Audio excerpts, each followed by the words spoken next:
खिदमत कर लेते।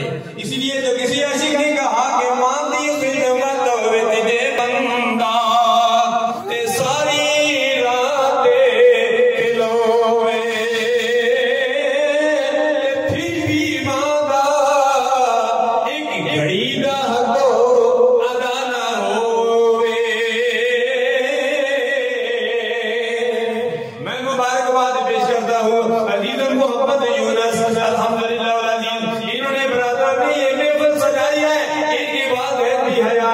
गुज़श्ता दिनों करम इलाही साहब के बेटे मोहम्मद उस्मान ने अपने घर में महफिल सजाई। उनके वालिदैन भी हयात है। रब की बारगाह में दुआ करता हूँ या अल्लाह जिन जिन के वालिदैन जिंदा है या अल्लाह उनके वालिदैन को सेहत अता फरमा और जिनके वालिदैन इस दुनिया फानी को छोड़कर चले गए हैं या अल्लाह उनके कब्रों पर करोड़ों रहमतों का नज़ूल फरमा।